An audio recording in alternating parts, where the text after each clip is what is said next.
Now go home and get your fucking shine box.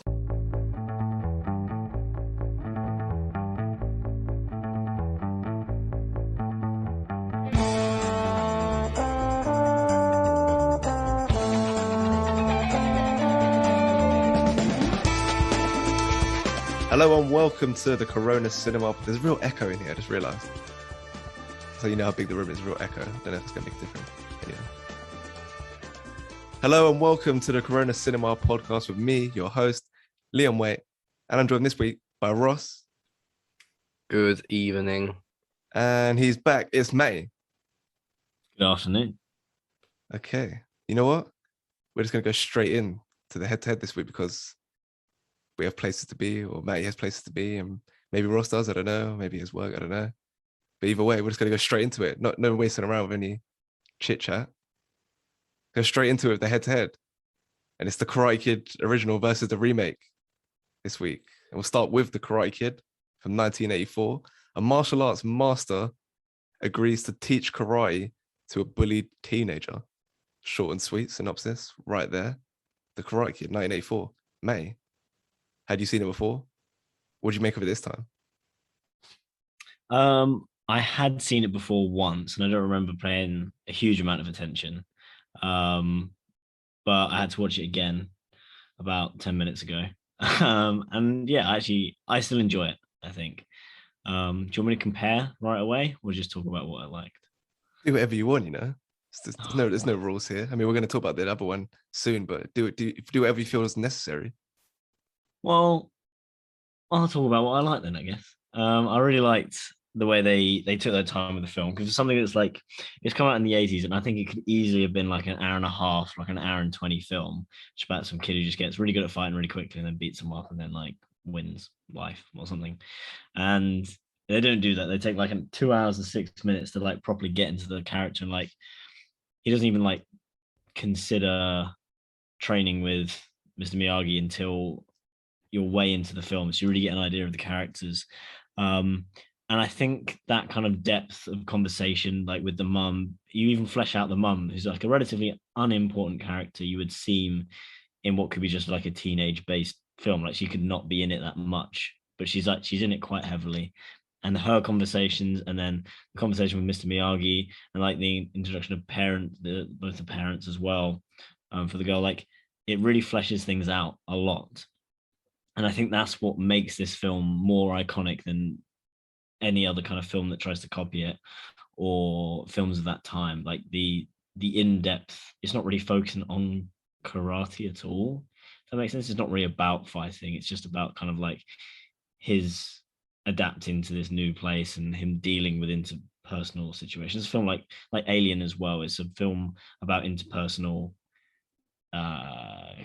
relationships with aliens in it, if that makes sense. And that makes it more interesting. That makes the difference for me. Didn't expect aliens to come up on this episode, but there you go. That's Matty. You know, this is just like such a sweet spot for the 80s. I feel like the way this movie plays, like even within like the first like 15, 20 minutes, everything about the soundtrack, the kid, he travels across home, he meets a friend straight away, tries to get with this girl, and then you have the like kind of over the top bully who rides his motorcycle onto the beach. Don't know if people do that, but yeah, he rides his motorcycle onto the beach and starts a fight with him. That all happens within I think like 15 minutes. That's all going down. And I don't think you don't really get movies paced like that nowadays. It's just real. Everything about this film is just real 80s. Ross, is that something that you connected with this film? Had you seen it before? I hadn't seen it before, but yeah, I get the proper like 80s vibe. I was thinking that when I was watching it. Like some of my favorite films of the 80s, like obviously Back to the Future and Empire and whatnot. So you get that proper like 80s feel. I really like it. Also in this film, Mr. Miyagi is really cool. I like him. No, yeah, I think it's a little bit like I want to say cringy, but that's kind of the wrong word, but it also kind of isn't. Like in some ways, the way people react towards stuff and the way yeah, it's hard to explain, but a little bit cringy. But I think that's like the 80s like thing, having things like the Breakfast Club is really like cringy at points as well. So it's just kind of like an 80s thing, but yeah, I like it though. It's really like heartwarming, I think, but like by the end, and you really like root for him at the end. So yeah, I like it. Yeah, I think that cheese is essential to the 80s. There's something about it. Like the 70s is like one of the greatest decades ever for film, like The Godfather and everything like that that came out that decade. The 80s was like the lot of action movies. Schwarzenegger becomes like biggest star in the world kind of thing. And it's a bit more trashy work going on in the 80s. I think you need that cheesy element. And yeah, I don't think it's a bad thing. Also, you mentioned Back to the Future there. I think this was like another time where like a relationship between a kid and an old man. Like Hollywood seems to be really invested in that. And around this point, it's like now it'd be kind of weird with a lot of stuff that's happened with old actors since then. But yeah, oh, and then you've got a parody of it with Rick and Morty in a modern context as well. Yeah, old man kid relationships, another good one. And we also get that in the remake, which was the Karate Kid from 2010. So I don't know why. Could have just called it the Kung Fu Kid, because obviously it's Kung Fu. But I feel like obviously they called it the Karate Kid for like the recognition to like so people know, okay, this is linked to the Karate Kid. But I feel like if you just called it the Kung Fu Kid, people would still know, oh, it's probably linked to that universe in some way. But yeah, Karate Kid 2010. Work causes a single mother to move to China with her young son. In his new home, the boy embraces Kung Fu, taught to him by a master. Tries to get a bit more detailed with the synopsis there. But the Karate Kid remake, starring Jaden Smith and Jackie Chan. Ross, guessing you would have seen this one, like me. I'd seen this one before the original. Probably happened for a lot of people around this generation. But yeah, looking 10 or 11 years on, what do you make of the Karate Kid from 2010? I don't think it's actually too bad, just because like the 80s one has like the 80s feel about this, but this one it feels a lot more like high budget, high production, which obviously it is, but it's got like a good it feels very like you're in China kind of thing, that feel that it's trying to do. It does that quite well. I think that's because we are in China. But that makes sense, yeah. But you know what I mean though, it's yeah, this film does really well at me I've never wanted to punch a 12-year-old in the face as much as I wanted to punch a 12-year-old in the face during this film. So it does that pretty well. Both the films do quite a good like villain character. They're both dicks.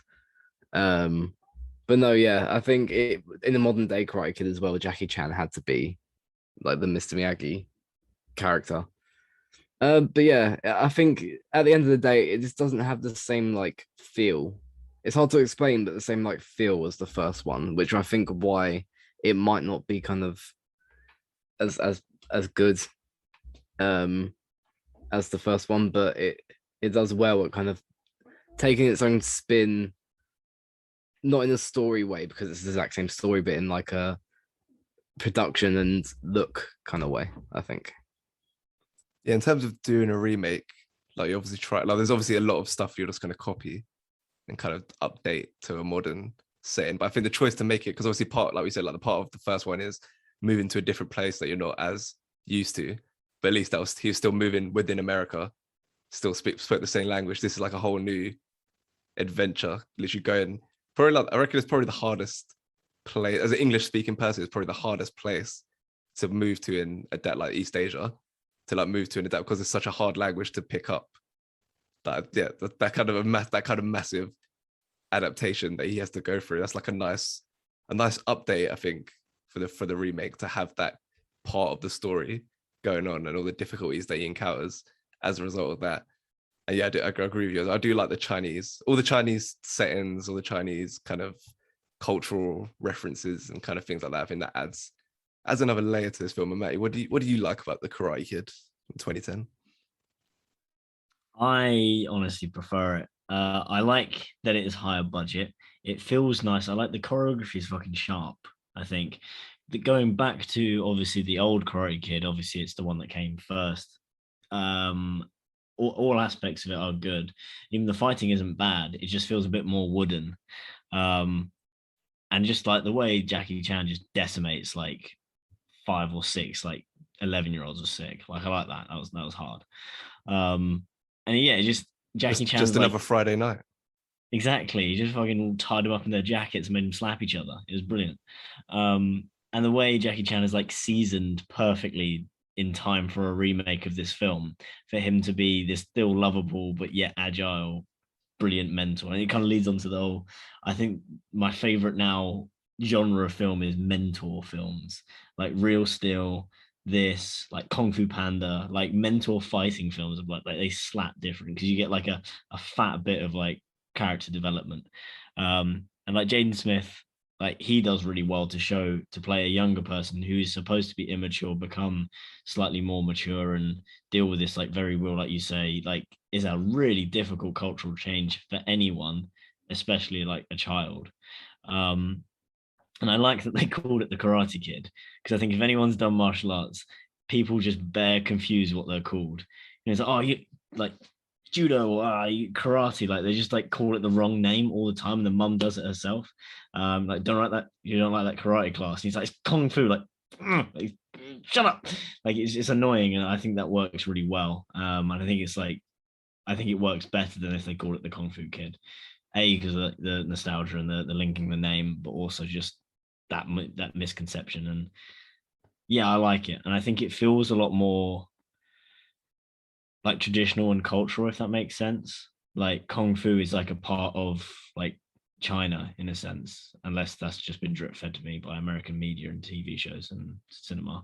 But it seems to like be a lot more traditional and like a proper like not sport, but like a training method or whatever, versus whatever. I don't even know what karate is. Like karate definitely doesn't come from America, but it seems like in the original Karate Kid, it just seems this Americanized version of just like chopping and kicking and like dancing and a points based combat system rather than a like an actual philosophy, if that makes sense.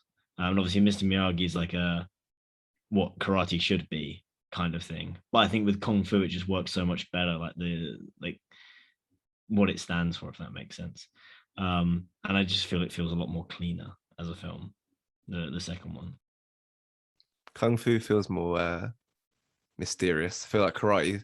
I think the original apparently that was like it was like big in terms of promoting karate, like within America. Like a lot of people took up karate after the film and how popular the film was, and I'm guessing that affected over here. It's probably similar over here. So I don't know if karate was already in the UK before the film.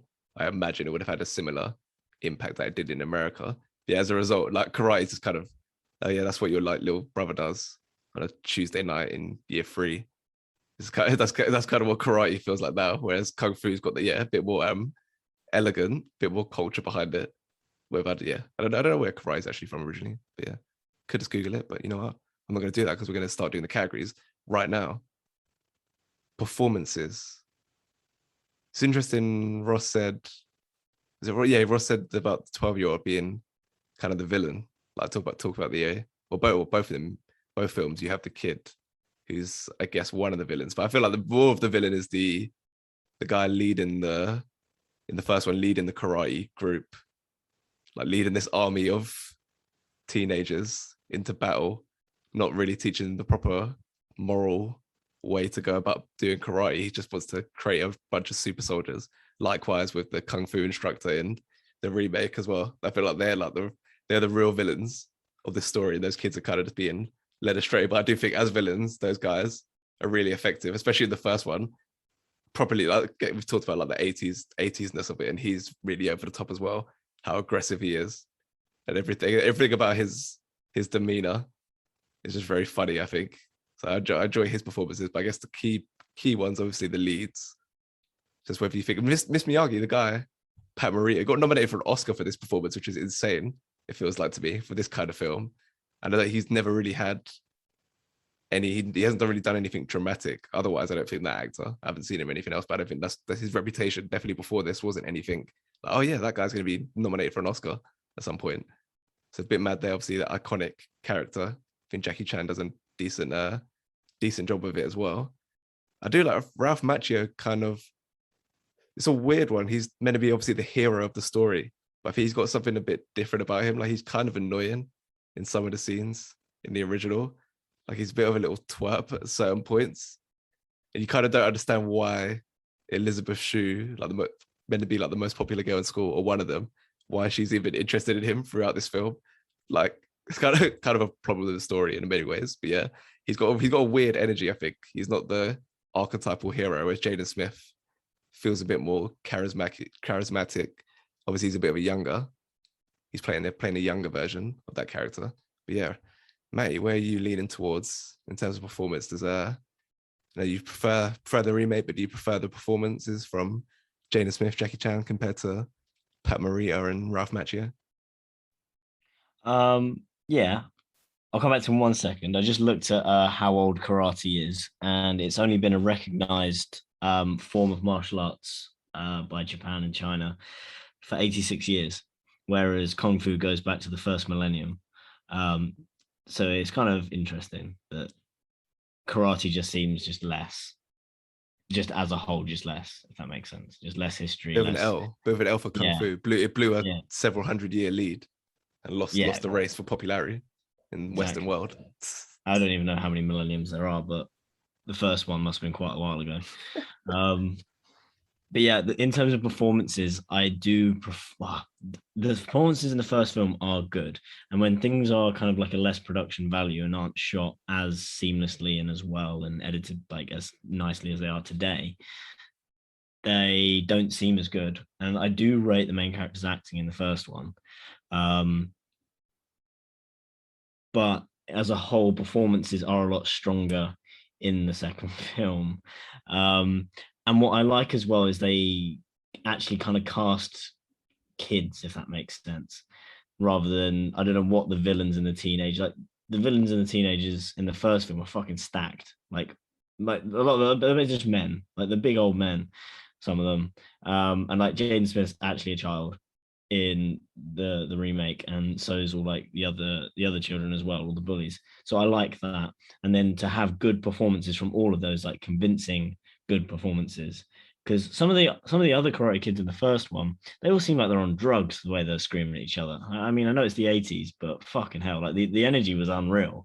It felt a lot more kind of plausible and like emotional and passionate rather than crazy in the new film. So in terms of performances, I just prefer the remake. And then Jackie Chan by himself, the breakdown scene with the car and his wife and his daughter, that's very, very good. I feel bad, even though it didn't happen. You know, it's just acting. I was connected. I was synced up to Awa. You know, that's obviously one of those scenes where they've tried to obviously recreate some of the plot points from the first one. Like, was it in the original? It was like his wife and daughter were killed in an internment camp. I think that's what it was.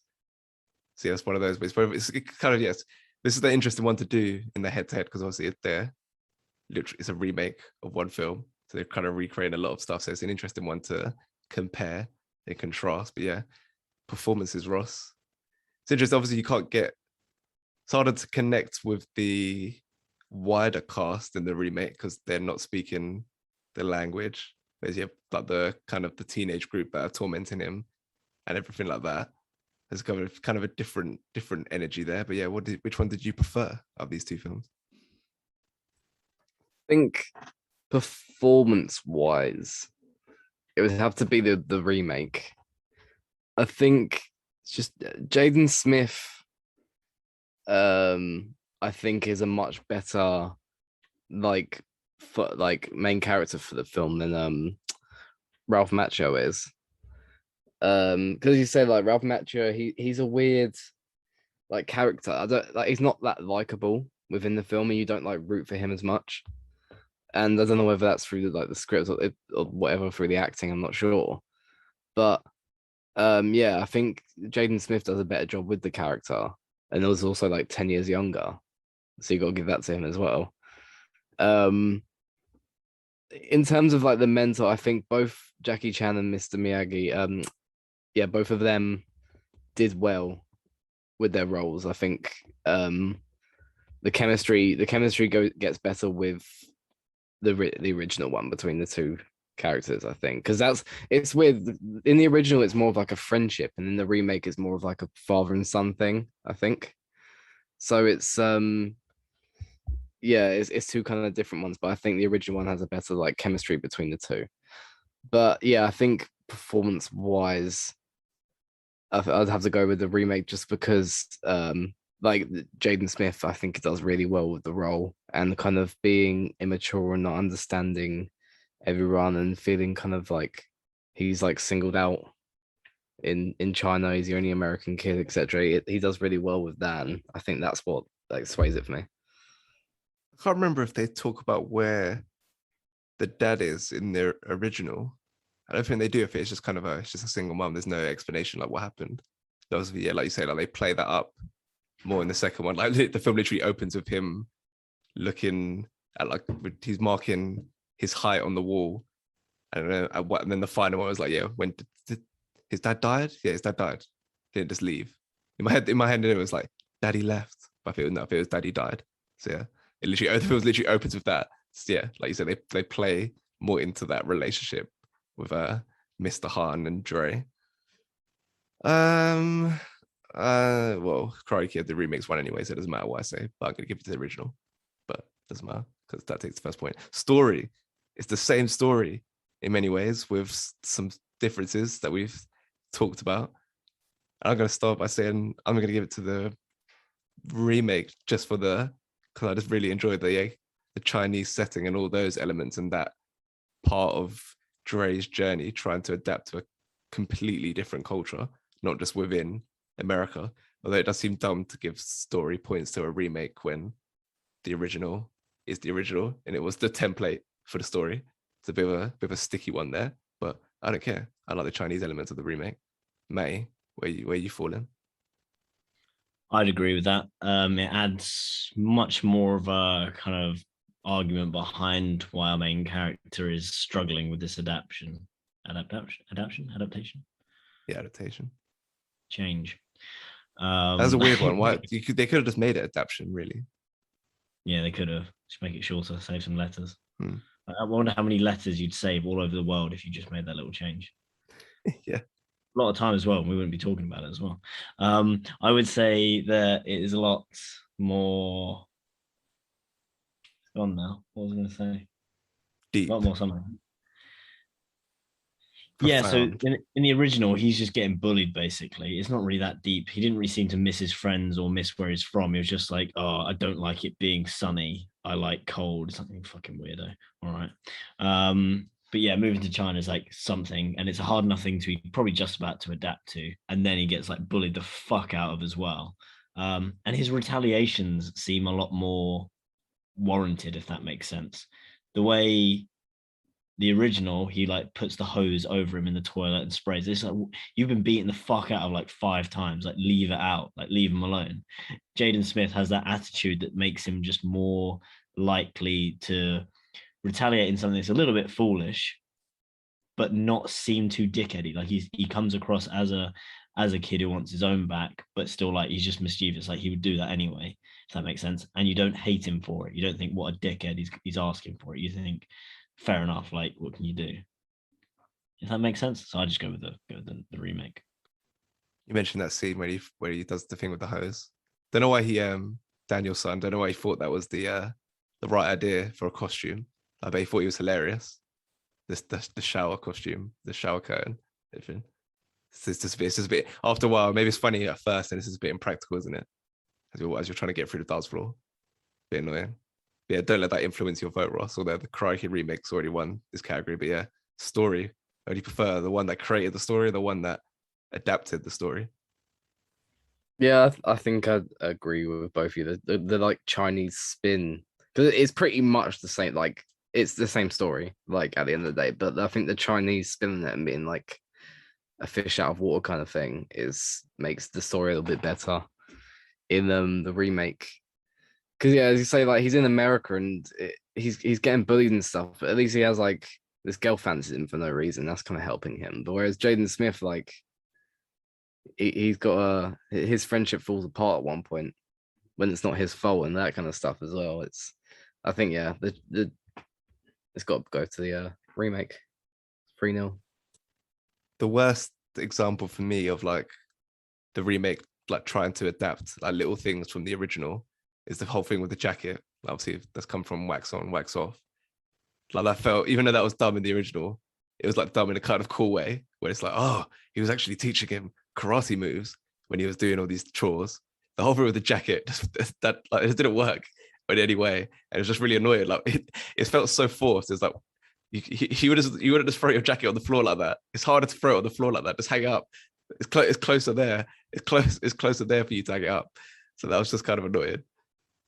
Like even I say that thinking like when I watched, because obviously I'd see like I said I saw the remake before the original, and when that thing with the jacket happened, it was like even watching it for the first time, it's like that feels like it's referencing something I don't know about, rather than something that would actually happen in the world of this film. It's felt very forced. Yeah. Anyway, As well with the jacket, like that's the only thing. But at least in the first one, he has like a range of stuff. He's like painting the house and painting the fence and wax on, wax off, and sanding the floor. There's like a range. It doesn't just. Whereas the other one, the jacket feels a bit jarring because it just happens for like a half hour like point of the film as well. No, I like that. I like the jacket. It feels like a more dynamic movement to then doing just going up and down, side to side, and this kind of thing. I feel like it just takes a bit more pizzazz into it. And when I watched it in the first, because I watched the remake first, I felt that was a bit more seamless. But I get what you mean about that. But I think in most of the ways where it's copied things that have happened before, it's made them better in a sense. Like the way he asked him to take him out of commission in the new one is so much better because he like elbows his like into his injured side over and over again, whereas in the new one he just kicks him in the leg. And the sweep same the with leg. Exactly. I mean that's iconic, very memeable, but it's not very like why wouldn't you sweep the leg anyway? It doesn't make sense. You're not allowed to kick people in the legs, but you're allowed to kick people in the head and chest for safety. I don't know. With Kung Fu, it just seems better. There's another thing as well, but I'll come back to it. I can't quite remember. Okay, the remake is 2-0 up. Visual style, again, that 80s flavor to the first one. A bit more smoky aesthetic to that one. It's very, very modern, real nice sheen, showing off the Chinese landscape. I have a feeling where this is going to go again, but Ross, the visual style. This one's a hard one because they're so different. I think, like, we've spoken about like the Chinese, like aesthetic and feel of the first one. Sorry, the remake, of the remake, and I really enjoyed the feeling of like being in China and like the fish out of water and stuff. But then, the original, it's just like a classic like 80s feel that I feel like you would never ever be able to make now, that like 80s feel. And like he has his little Japanese garden and stuff in there as well, and that's quite cool. And kind of the differences between his house and then his girlfriend's house and that kind of stuff as well. It's, you got all that in there, and it's so hard to point at which one would be which one I prefer, because in by like modern day cinematic standards, the first one like looks really cool and feels really cool, but I think you can't replace that like 80s feel, so I think I'm gonna have to go for the first one. I'm also going for the first one. May.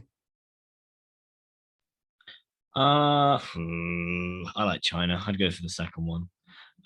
It just feels nicer, and there's some nice mountain shots when they do that thing up high. I suppose one of them shot like a movie and the other one shot like a sitcom, if that makes sense. It feels very small. There's not very like big shots, but I suppose there doesn't really need to be. I would say the visual style on the weird voodoo hand fire thing on the first one's a bit, on the second one, so it's a bit weird. It's like all of a sudden not all of a sudden, because it's that it's nice how they relayed that. So they showed you the premise of him making able to heal someone, and then later on in the film they used it right at the end, as opposed to the first one. He was just suddenly very good at osteopathy immediately. Just fucking starts pulling out techniques in the last minute. We didn't even know he could do that.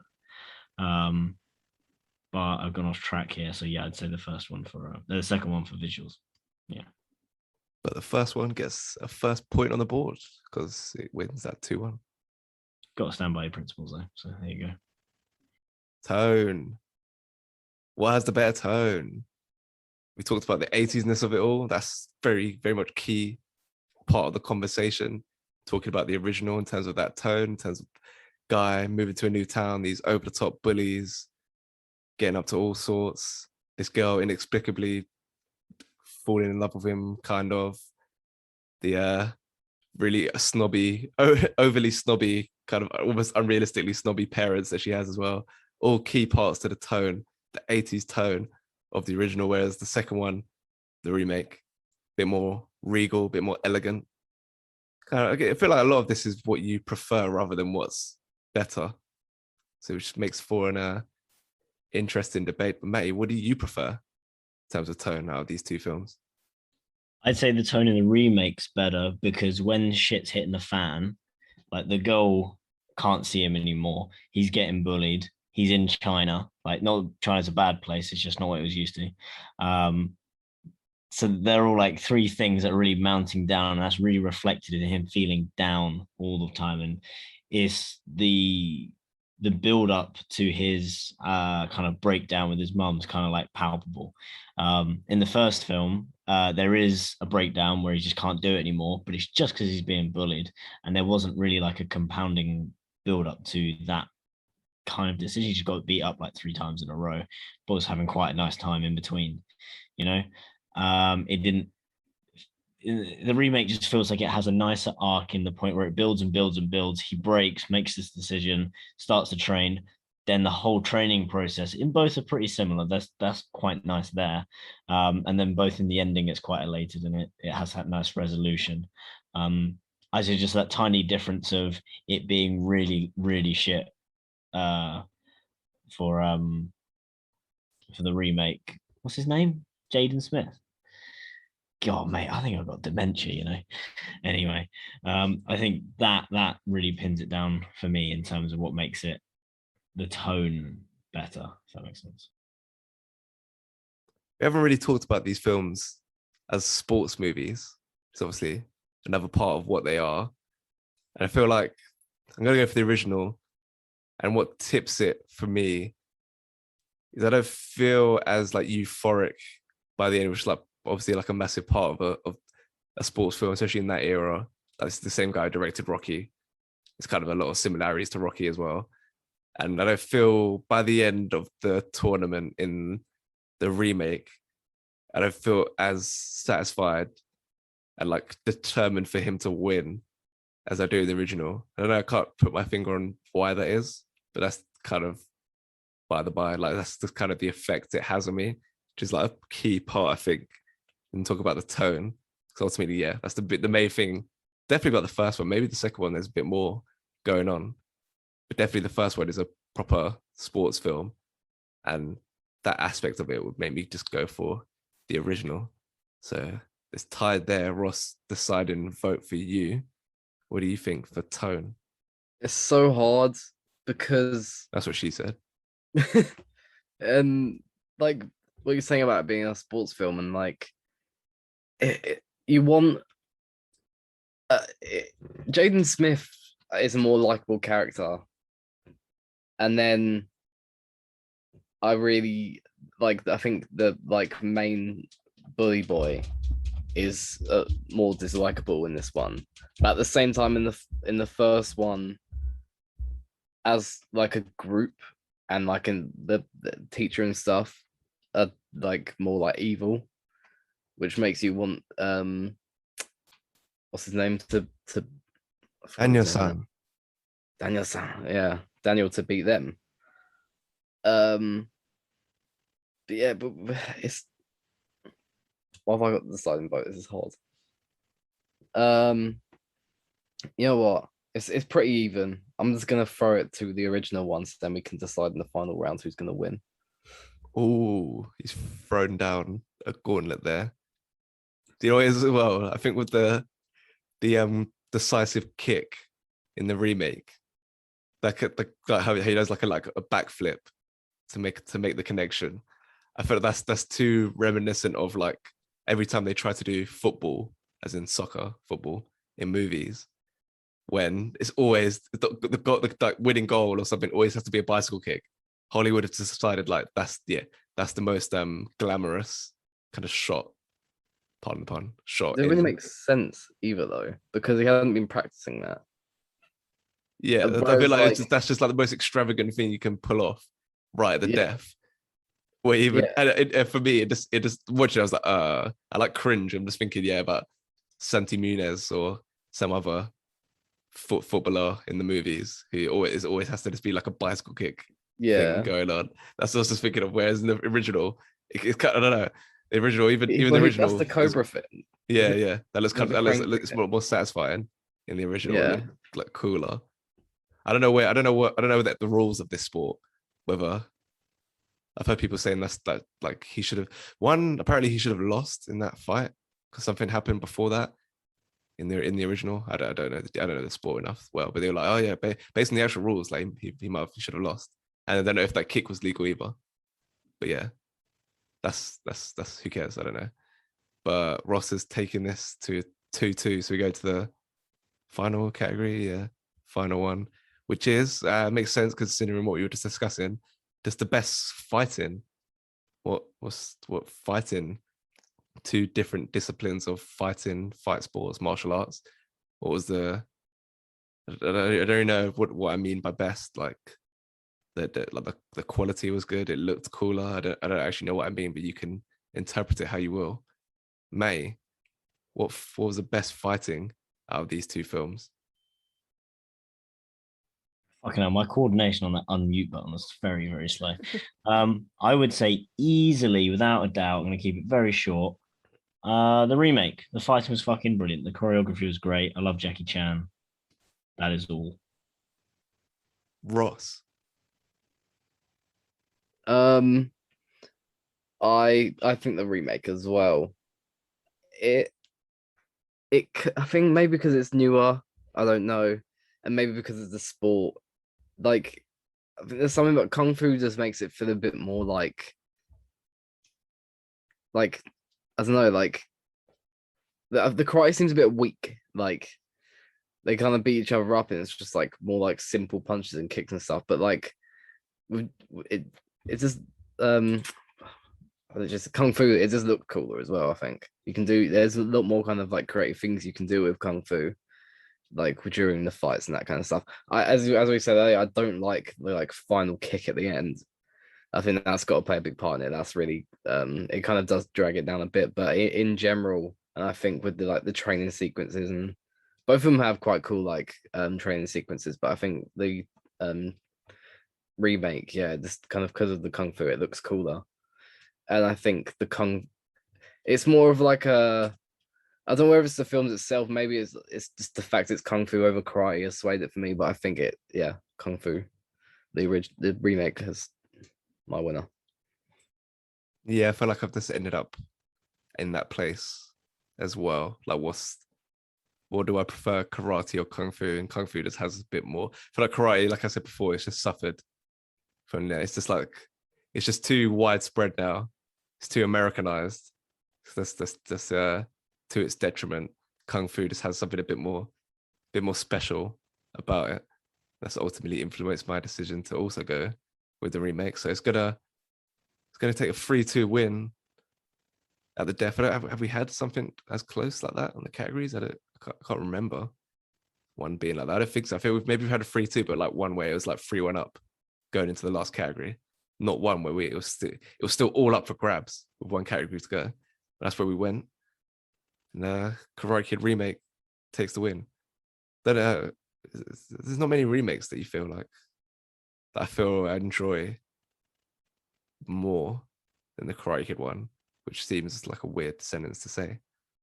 But yeah. Also, Jaden Smith, I feel like He's lucky he was that young when he did it, because obviously he's a bit of a dick as an adult, and does a lot of says a lot of questionable things. He's probably like conspiracy theorist and all that. But because he's like he looks like a different person because he was a child. Then you can't really he like loses any of that baggage he might have if he was a fully fledged adult when he was doing this film. But yeah, that's the head-to-head. Separate the art from the artist, mate. You know. It's funny because Jaden Smith now is the same age as the original kid when he made the film. Oh, is he? What, 23? 21. Yeah. Jaden Smith's 23. He's the same age as us, isn't he? 22. He's 23, Ross. Well, either way, the other kid was like 21, pretty much the same age. So you're a liar. You're a liar. I don't mean exactly. I mean, he's like, if you want to look by comparison. If you said that 2 years ago, then yeah. But he's 23. Now that I think about it, when you say you can't think of any, like, I think it's easy to think of a sequel that you enjoy more than the original, like Shrek versus Shrek 2. Shrek 2 wins, elite. You know. But yeah, I think in terms of an actual remake, I think, yeah, I kind of forgot how bad that last backflip kick was off one leg with the other broken leg. But you know, who knows? prepare for anything in your training. But yeah, I can't really think of any remakes that are that much better than their prequel. I can't think of a single one. You like the longest yard? That's a remake. Is it? Yeah. Fuck me. It's just Yeah, to be fair, I probably do like that one more than, but that's just because it's funny and it's people getting hit really hard. And it actually ties in some nice bit of like emotion. And for Adam Sandler, that's quite hard. Like he's not a person that lends himself to emotion until Uncut Gems. don't know how we got to Adam Sandler, but Can we talk about Alien again? Alien. Oh yeah, Aliens. Yeah, Aliens. Adam Sandler, all in the Karate Kid conversation, but Karate Kid remake is the winner.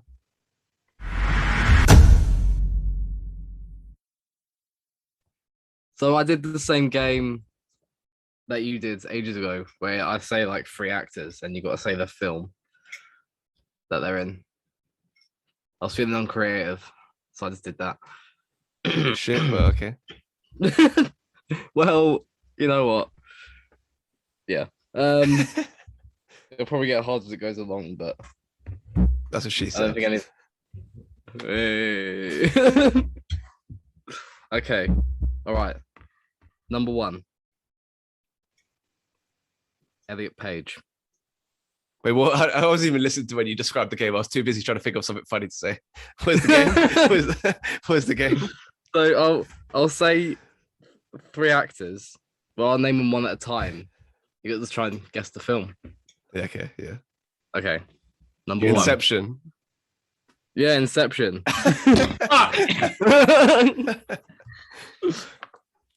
All right. Do you Ready? want the- Next film. Gwyneth Paltrow. The Royal Tenenbaums. Morgan Freeman. 7. 7. 7, yeah. You're too slow, old man. Yeah, Matt got there. All right. Next film. Toy Story 3. Can you imagine? Can you just imagine? Just do that. Try it every time. See what happens. Yeah, it'd be really funny if one day it works. One day. One day. One day. One day. Michelle Williams. Manchester by the Sea. Mark Ruffalo. Shutter Island. You're Yeah. so slowly. Oh I said it. You said it at the same time. Yeah. I on my computer I said it first. Yeah, but your computer's Yours is I don't live. know. Yours is a live feed. I'm the only one who heard you both on Zoom, and it was at the same time. we'll never Yeah, know. but he said a wrong film first, so No, I didn't. yeah, you did. I was just saying Manchester by the Sea. I wasn't giving an answer. I was just saying it. Oh, you just talking about Manchester by the sea. So Yeah. you can- That's where I'm Liverpool going. I'm doesn't- going there this weekend. All right. By the sea. Yeah. Manchester's not even by the sea, is it? Yeah, it's Manchester in Massachusetts. No, I'm talking about the one you're going to. I'll In go to England. Massachusetts.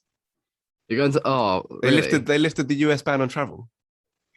You're going to Massachusetts. Hold on, no, I don't Everywhere. think they've lifted the ban yet. Actually, they're going to lift it in like a month. No, they've changed the system so it's just red and green. No, I'm talking about like America wouldn't let us in, but now they're gonna let us in like a month, I think, or something like that. Fair enough. All right, next film.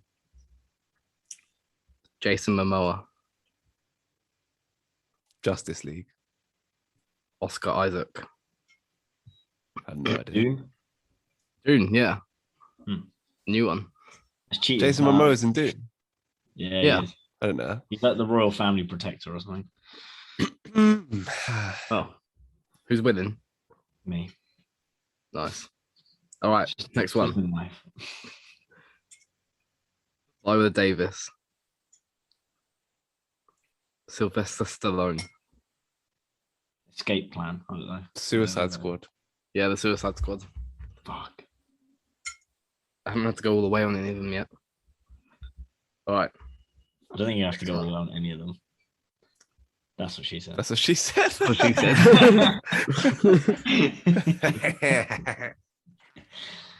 All right, next one. Paul Dano. Little Miss Sunshine. Oh wow, it's got after one. Can you just tell me what the actor's from so I know who they are? That would tell you really what the help me. film? Tell you what the film is before you have Yeah. to get it. Yeah. That'll make it quite easy. Cheers, man. Yeah, just speed All me right. up. Emma Stone. Zach Galifianakis.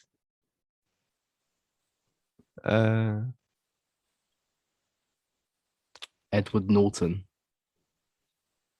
Oh, Birdman. Birdman. Oh man, yeah. That's me. That's so me. No, it's not. That's definitely Ah! Liam. You're like Ah. 15 seconds behind.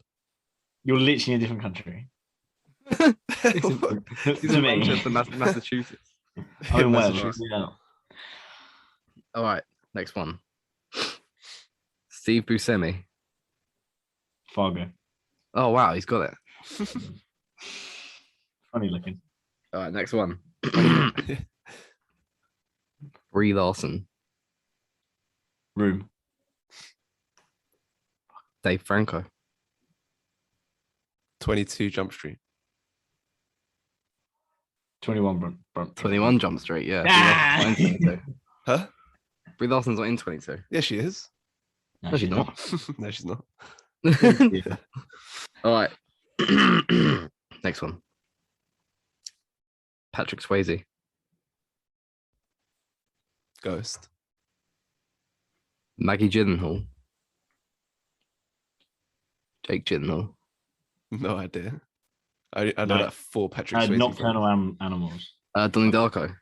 Is the Patrick answer. Swayze's not in Donnie Darko. Yeah, he is. You know when he does like, there's that guy doing like the speech at the school. Oh, That's yeah. Patrick Yeah. Swayze. Oh, I didn't yeah. know who Patrick Swayze was. Oh, Alright. yeah. Oh, yeah, that's funny. Right, next one. Forrest Whitaker. Rogue One. Oh wow, he's got it. Ah, I wasn't expecting you to get it that quick. Oh. Point if you can guess the actor I was going to say next after that. Riz Ahmed. Mads Mikkelsen. Yeah, Riz Ahmed. come on. All right, next film. Put one down on the scoreboard for me, please. I haven't been counting the scores actually. Does anyone know what the scores are? I'm winning. No. No, you're not. Yeah. I just feel like I am. Right. Have you been listening? Who do you think's winning? Mine's one. Are you actually counting? I'm not counting, but mine's one ahead. I think. Oh. I'm not counting, but mate. I mean, like, I don't know how many you've done. Like, That sounds like, fine. All right. What's the score? I'm not counting, but it's 3-1. That's not what I meant. All right. Next film. Nicholas Holt.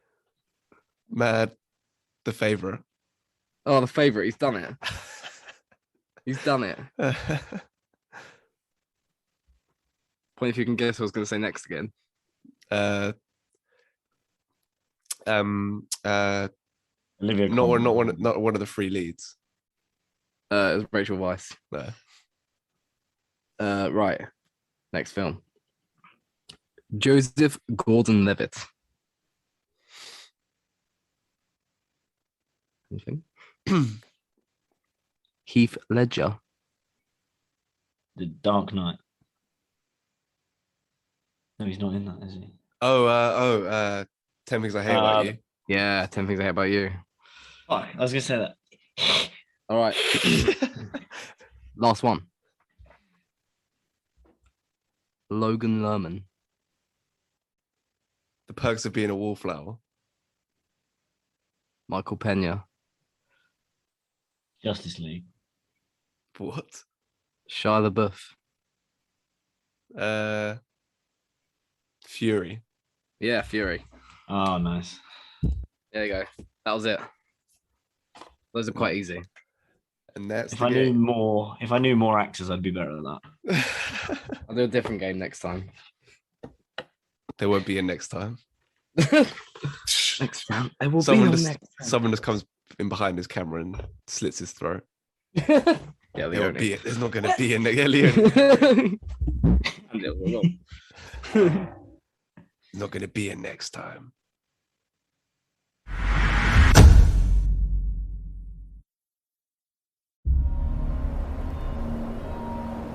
Friends, brothers and sisters, who can regale me and my queen with some myth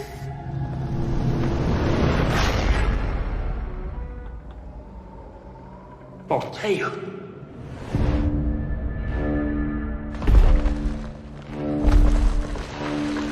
O greatest of kings, let one of your knights try to land a blow against me.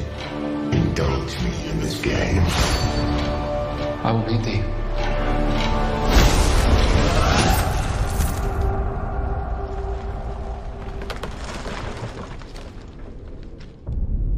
One year hence.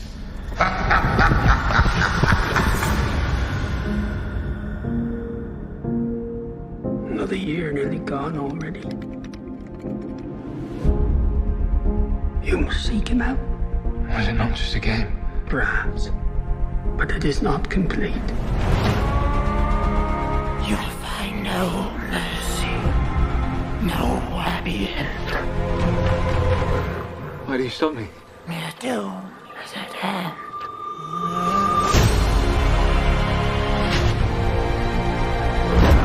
You rest your bones. I'll finish your quest for you.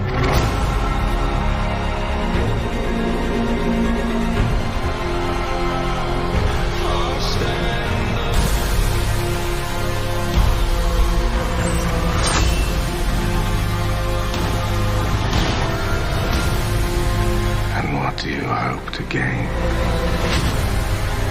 from facing all of this?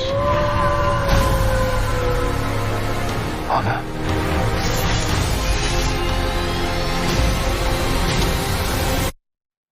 That is why a knight does what he does. Are you ready?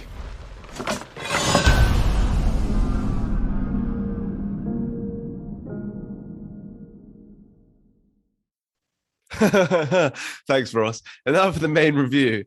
The Green Knight in cinemas and on Amazon Prime, but not widespread in cinemas. I couldn't find anywhere near me, which is why I wanted to be in London. But there's the problem. But it is on Amazon Prime, and it is a fantasy retelling of the medieval story of Sir Gawain, and the Green Knight.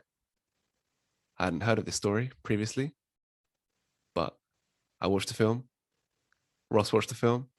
Did Matty watch the film? Matty didn't watch the film, but Ross watched the film. Ross, what did you think of the Green Knight? It was like watching a Dungeons and Dragons game come to life. That's my best way of explaining it. It was okay, very, very slow paced, but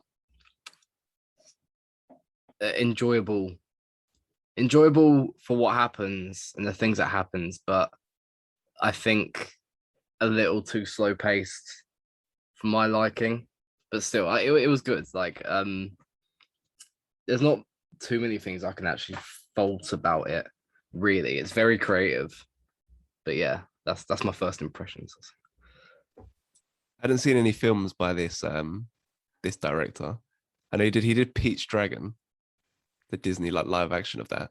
I haven't seen that. Don't know what his like vision of that looks like based on this. And he's also doing like a new Peter Pan live action. It's a bit interesting. But yeah, I thought this was like really unique way to tell the story. And like, yeah, I think it might be maybe a bit slow in the middle, I think, but overall I thought this kind of had the feel of an adventure film, but within like this weird, dreamy state at the same time, in the way that it's paced and the like interactions he had with the different characters. That's just a very different, completely different to anything I've seen, really. Like it's shot amazingly. Everything about it says, okay, I need to be seen on a big screen, which is quite annoying. So I'm quite annoyed that I couldn't be able to find a cinema that's showing this around here. So I had to watch it on my TV. But still, you got the production design, cinematography came through enough within my TV screen. I still got the effects that he was going for. But it's a really unique film, I thought. And it's kind of now it's like a day since I watched it. I think it's grown on me even more. I was completely invested as I was watching it. And I started to think more about what he was trying to do beyond what it looked like. And yeah, it just becomes even more interesting. Also, it felt like very Game of Thrones from at the beginning. It's like, oh, I'm back in this world of northern accents and brothels, and even like the Green Knight, like I don't know, like low key, like his face kind of looks like the Night King as well. So I felt like I was kind of in that zone again, having been out of the Game of Thrones world for 2.5 years or whatever it is since that finished. But yeah, I really enjoyed the Green Knight. I don't know, Ross, is there anything in particular that entranced you as you were going on this journey with Sir Gawain to find the Green Knight? Any particular scene, anything like that that's particularly enjoyable? The things I remember most, one is like when he goes up the hill and there's the giants. I really like that, and I also like that whole sequence where there's the woman who asks him to find her head in the pool. I thought that was really cool, and it's quite funny because he's like, "What do I get in return?" She's like, "Why would you ask me that?" It's quite like funny. But yeah, I think those are the bits I remember the most. But yeah, it's very correct. I think Dev Patel, just in general, he's really good in this film, and he did a good job at kind of the emotions of it, because there's a lot of emotions going on. Like he's confused in parts. He's like hallucinating. Is he hallucinating? We don't know, but it's like that's the vibe you get off him. He doesn't know what's real or what's not. He's like confident in some parts. He's really good in it and gets the emotions of it really well. So props, like considering he's like Daniel Kaluuya, just came from like Skins. Yeah, I really like him in this bit. But yeah, there's particular bits of this film that are really interesting, really like entice you. And I think it, like with the end as well, kind of when he meets the Green Knight again, that whole like kind of look into the future kind of thing, and his head falls up, like it's really cool. And there's just little bits of it that like I think I was hooked for the main part, but I dropped out in certain parts. But I like there's bits like that where it's like really like focused. And I think if I saw this in a cinema, I find it so much easier to like focus and give 100% of my full attention when I'm in like a cinema, because there's nothing else distracting me. So I really want to see this in the cinema again, so I can like, you know, have the sounds around me, like the big sounds and the big screen and whatnot. So yeah. I want to know if Skins was big in America as well. I know they made a US version, but like the UK Skins like resonate with people in America. And are they like, oh, what is Daniel Kaluuya, Dev Patel, Nicholas Hoult, like some of the biggest actors under 35 in the world? all came from this little fucked up UK show about teenagers doing drugs and having sex and things like that. Because this is so mad how many of them have just gone on to do so. Even like thingy, Effie, Chaos Scodelario or whatever. So she was in Maze Runner. Was she in Maze Runner? I think she was in Maze I Runner. think so. And then Actually, and then you've got Pirates of the Caribbean. I know she did one of them. One I haven't seen. and the two there in Game of Thrones is Samuel Tarly's Gilly and Yeah, the Cassie. yeah, and Gendry. Yeah. Chris. Yeah, Chris. Yeah. They're both in it as well. It's quite funny that they've all come from this show. Yeah, it's really cool. And yeah, I agree as well. Dev Patel, yeah, he does little bits in this film. Yeah, it has to be said. Like to keep up with this fantasy story, to kind of keep you always on the right tracks. Yeah, it was really effective leading man kind of performance from him. And in terms of another performance I like was Ralph Ineson. He's the Green Knight. He's another guy who's like been in those of like, I feel like in the last 10 years he's got increasingly more and more. Like he's never going to be like a star of a Hollywood film, but he gets like more important roles as the years go on, from being in as like a supporting character in a few episodes of Waterloo Road 12 years ago. He like steadily just gets in more and more stuff. And like we watched Candyman, the original Candyman, in preparation for the new one coming out. And I thought because I really liked I think it was Tate. I'm pretty sure it was Tate Taylor who plays Candyman in the original. I really like his performance. That's one of the most like commanding horror performances I've seen. And Ralph Ineson, there was something about it that just felt similar to that in terms of his like presence and the how deep the bass of his voice, everything like that. Yeah, I enjoyed his performance, and even just the script in general, all the dialogue coming through for all the different characters. Obviously, that very specific era that this dialogue is being written to fit into, and yeah, I just enjoyed a lot of it. And then beyond that, just like kind of like the themes of it all, like he's obviously the startup, like just in terms of the plot. It's a weird plot to just like explain to someone who just doesn't really care about a film like this. Just feel like basically he's at dinner with his uncle who's a king, and then this green nature mad knight thing turns up. It's like, yeah, someone needs to challenge me. Then he slices his head off, and then he's got to wait a year before going to face the Green Knight again. And it's just about him trying to find him. And then that's about it. There's not a lot of meat on the bone for someone who doesn't really care about any other aspects of it. If you're just like focused on plot, you might be a bit befuddled by this kind of experience. Probably explains why it's not getting a proper wide cinema release. But I do enjoy like Dev Patel's character, Sir Gawain, like he basically always just wants to just become a hero without doing anything. It's kind of like, okay, I'll slice his head off, and now I'm going to get all the like. There was no effort required for him to do that. Like he showed courage to like stand up and volunteer himself to face him. Then it's just like, okay, I can chop his head off. The real challenge is when he actually has to face him a year later, and he doesn't really want to do it. He's kind of just going by the motions, and he's kind of waiting at some point he's going to be like filled with the energy of a hero rather than trying to actually do something himself.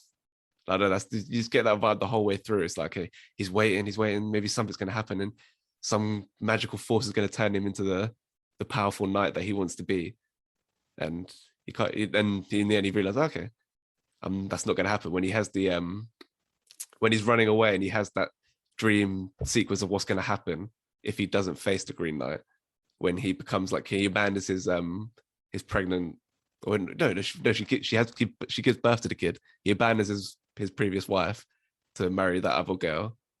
Then in the end, I think his son dies in the end, in this like vision that he has of the future, and his kingdom's like under siege. And he realizes, okay, if I don't act with honor in this moment and actually try to be a bit brave when facing the Green Knight, this is the future that's going to happen. It's like my kingdom's going to be fucked up, and yeah, I abandoned my wife. Basically, he has no like principles. So I like, yeah, that was kind of the big like takeaway from watching it. It's hard to like when you're in the moment, you're really thinking about stuff like that, kind of something you have to like take a step back from. to actually see what's going on, because I think you just kind of get swept up in it. I feel like it's one of those films. Does that like your biggest, I guess the most satisfying thing is one of those films where you just kind of soak up the tone and like the atmosphere and the score and everything like that, rather than try to make sense of what's going on, because this is very different kind of storytelling.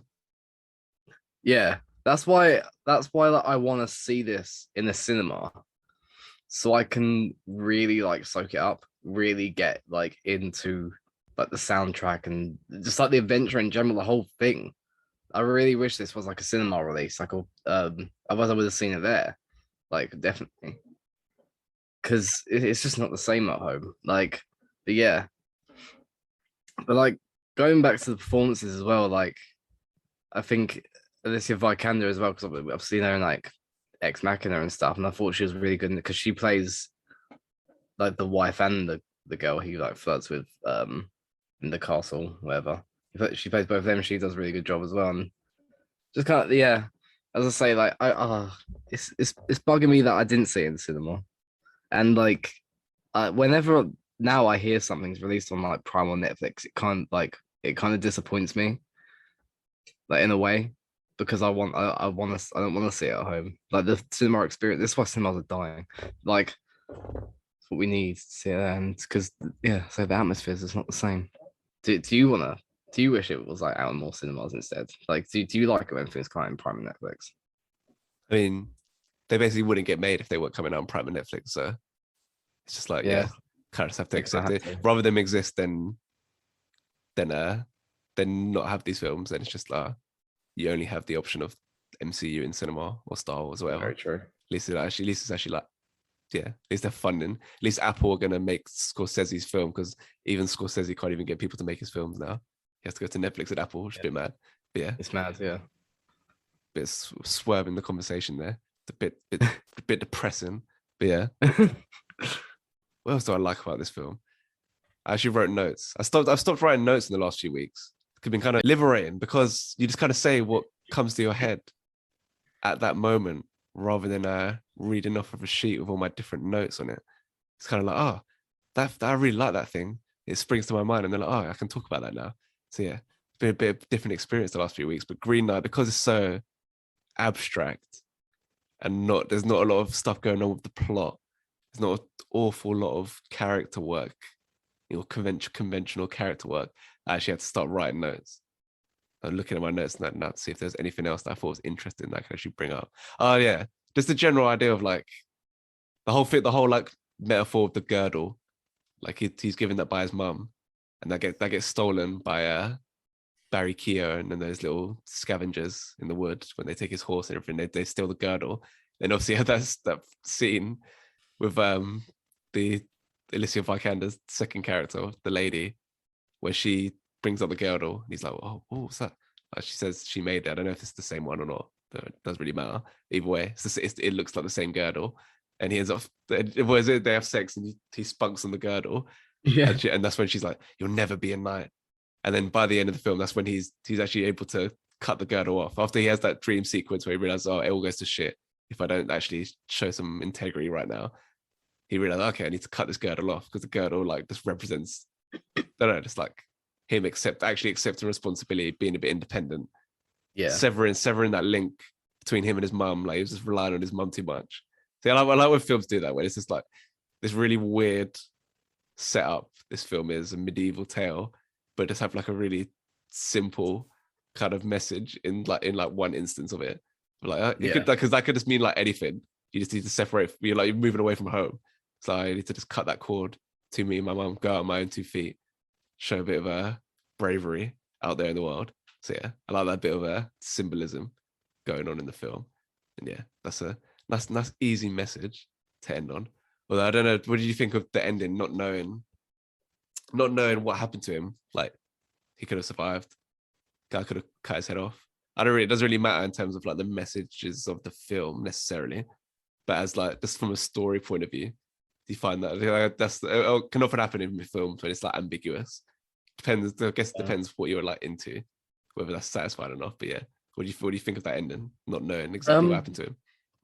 I didn't mind it, just because I think it was kind of maybe like symbolizing like it doesn't matter what happens now, like whether he's lives or dies or whatever, because he's his own person now. He's on his own path. He's grown up enough and grown enough to make this decision like independently now anyway. So this is like his future, like that he's decided now without the help of like his mum or his wife or whatever. So I think maybe it's to like do with that. But yeah, I think yeah, I didn't mind it. I don't mind like open endings. I think I prefer finding out like what happens, but because this isn't like a net like like a story driven, a narrative driven story anyway, it doesn't really matter in this instance. It's more like the symbolizing like what him growing and him becoming independent. So I think in this instance it did like kind of make sense to do that. So yeah, I thought it's good ending. I was just googling what the Green Knight says because I really enjoyed like the last line of the film when he like after because I like that. I like the ending as well in that sense where he like go away and feels like yes, I've finally done something good. Finally showed integrity. I've done the right thing, and he feels like okay, that's gonna like solve his issue here. Like I don't know, the Green Knight will just let him walk away or something. Or there'll be some kind of big celebration or something that will happen as a result of this decision he's made. But in the Green Knight's just like drags his finger across his throat and he says, "Now off with your head," and that's the last line of the film. As you go out on, they don't know if he carries out that and actually chops his head off. But it's that final line. Yeah, I really enjoyed that. That was really effective. Yeah, I like that. So Green Knight, an interesting one. Be interested to see what May would think of something like this. It could go one or two ways with May with a film like this. I don't know. He either like really like the adventure. Yeah, he like the adventure like side of it, but I don't know if he'll find it like a bit. I reckon May likes this kind of dialogue because May could be in like medieval times. Like you can imagine, imagine like yeah. So I reckon he enjoyed the dialogue. He might have struggled with the pacing. Yeah, maybe he'll watch it, maybe he won't. But we watched it, and I liked it overall. So overall, where you thought like you gave it 3.5 on Letterboxd, like it's like standard, pretty good. Where do you fall in the Green Knight overall, like your experience? Yeah, I think it's pretty good. Like I liked it, and I'll probably watch it again at some point. I haven't had like really like reflected on it. I think quite often I'll do a rating and then I might like change it depending on my reflection. But I haven't really like reflected on it. I like looked at other people talk about it and stuff, and yeah. But I think talking about it more, I realize it's a better film than I first. It's one of them films when you think about it, you like it a little bit more because like that you realize the symbolism, that kind of stuff that happens. And yeah, it's pretty good. I think it's just in the middle, the pacing in the middle is a bit of an issue for me. But